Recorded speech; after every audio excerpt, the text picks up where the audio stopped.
উত্তরাধিকার সূত্রে পাওয়া ভঙ্গুর অর্থনীতিকে সঠিক পথে ফেরাতে বিএনপি সরকারকে পাড়ি দিতে হচ্ছে কঠিন পথ, যার প্রথম ধাপ হিসেবে বিবেচনা করা হচ্ছে 2026-27 অর্থবছরের বাজেটকে। অর্থের বিচারের ইতিহাসের সবচেয়ে বড় এই বাজেটের সিংহভাগই খরচ হবে সরকারের পরিচালন ব্যয়। এই অর্থের যোগান দিতে উচ্চ রাজস্ব লক্ষ্যমাত্রা অর্জনের কোনো বিকল্প নেই সরকারের সামনে। অর্থ মন্ত্রণালয়ের হিসাবে এনবিআরের উপর এবারও বড় নির্ভরতা থাকছে সরকারের। মোট আয়ের 64 ভাগেরই যোগান দিতে হবে জাতীয় রাজস্ব বোর্ডকে, আর অভ্যন্তরীণ উৎস থেকে ধার করতে হবে ঘাটতি অর্থায়নের 13.5 ভাগ, যার সিংহভাগই আসছে ব্যাংকিং খাত থেকে। অন্যদিকে বিদেশি ঋণে নির্ভরতা থাকছে প্রায় 12%। কঠিন সময়ে সঠিক পরিকল্পনায় না এগুলে যা অর্জন সম্ভব নয় বলে অভিমত এই অর্থনীতিবিদের। উচ্চমাত্রায় আমরা রাজস্ব আহরণ লক্ষ্যমাত্রা ঠিক করি, সেটা অর্জন করতে পারি না। কেন পারি না?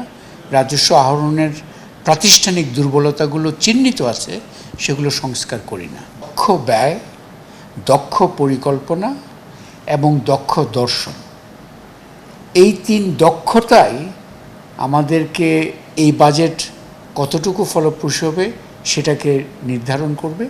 এবং শুধু এই বাজেট নয়, এই বাজেটের সূত্র ধরে বাংলাদেশের অর্থনীতিকে একটা নতুন পথে উঠিয়ে দেওয়ার যে প্রয়োজনীয়তা, সেটার জন্য এটা কাজ করবে। রাজস্ব আয়ের লক্ষ্যমাত্রা ধরা হয়েছে 6,95,000 কোটি টাকা, অর্থাৎ গত অর্থ বছরের বাজেটের যে 42% প্রবৃদ্ধি।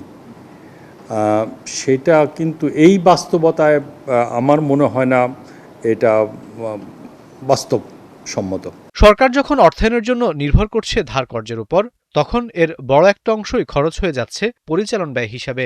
তথ্য বলছে, নানা জায়গায় বেতন ভাতা ও অন্যান্য পরিচালন ব্যয় বাবদ গুনতে হবে মোট বাজেটের 67 ভাগ অর্থ, আর উন্নয়ন বরাদ্দ থাকছে 32%-এর খানিকটা বেশি।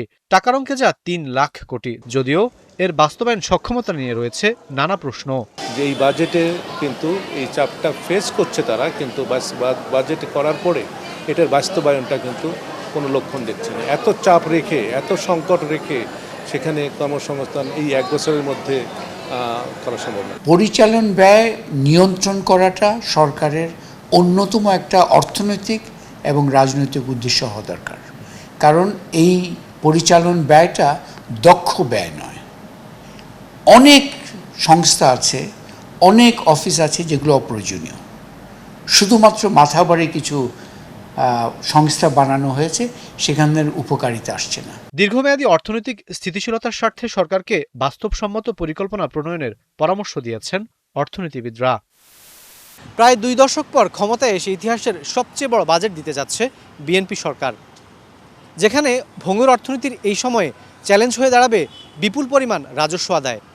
ঘাটতি মেটাতে ব্যাংকের উপর নির্ভরতা বাড়লেও যার বড় একটা অংশ চলে যাবে আবার পরিচালন ব্যয় মেটাতে। ফলে সাধারণ মানুষের ভাগ্যে কী ঘটবে তা নিয়ে সন্দিহান অর্থনৈতিক বিশ্লেষকরা। রাকিব আল জাবেদ, 71, ঢাকা।